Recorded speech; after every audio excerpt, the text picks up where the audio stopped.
Welcome to Weekends with the Space, a mindfulness podcast for everyone. As we head into the Christmas season, we want you to watch out for something. Trauma dumping. Trauma dumping happens when we overshare difficult experiences and thoughts with other people. According to experts, it can happen a lot in the festive season, and we can all become victims. The thing about trauma dumping, it walks a very fine line. Sharing is caring. Talking is healing. But at some point, it can tip into the opposite. Psychologist Kia Ray Pruitt is an expert on the topic. She gives these examples. A co-worker shares traumatic details of their divorce at a casual lunch with co-workers they barely know. A friend shares details of their toxic relationship without letting anyone else talk about their day. One sign of trauma dumping is its one-sidedness. If the other people in the conversation don't have a chance to share their feelings, it's a red flag. The person dumping has tunnel vision. They want to dump their load no matter the consequence. According to experts, there's a difference between healthy venting and trauma dumping. Healthy venting is about sharing frustrations, having a mutual conversation and being open to solutions. Trauma dumping is oversharing at inappropriate times, not letting someone else speak, and circling a topic without a solution. Which brings us to Christmas. Picture the scene. You're having a lovely lunch with your family for the first time in months.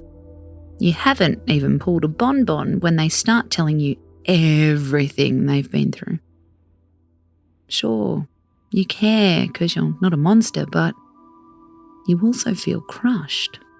How can you be compassionate and protect yourself? This is where it pays to plan ahead. If there's a trigger topic in your family which is sure to end in trauma talk, suggest putting it aside for the sake of the gathering. Maybe it's about vaccinations, politics, maybe it's about the cost of buying a property.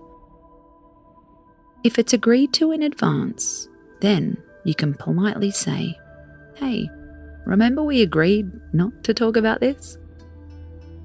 We know your inner child is squirming at the thought of creating conflict.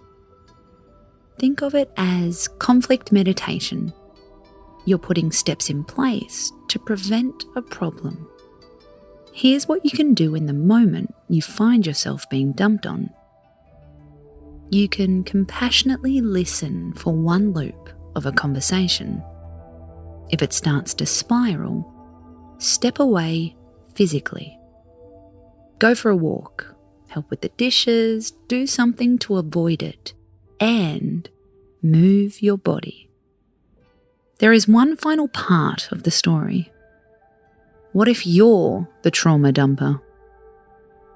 We love this advice from the Cleveland Clinic, with questions to ask yourself if you think you might be the problem. Did I give them the chance to share their own feelings? Does this person feel comfortable sharing their traumas with me? Am I sharing these feelings at the appropriate time? Did I ask the person if they feel overwhelmed by our conversation? Are these certain topics I could share with a therapist instead? Of course, if you're in a crisis, don't hold back. If you're worried about your mental state or your safety, we have links in our show notes for anyone in a crisis. We're talking about the rest of us who talk about trauma out of habit or to dominate a conversation. Whether you're the dumper or the dumpee, find a little more harmony. Take your trauma to Christmas, but don't let it steal the show. Unwrap it somewhere else. Space out.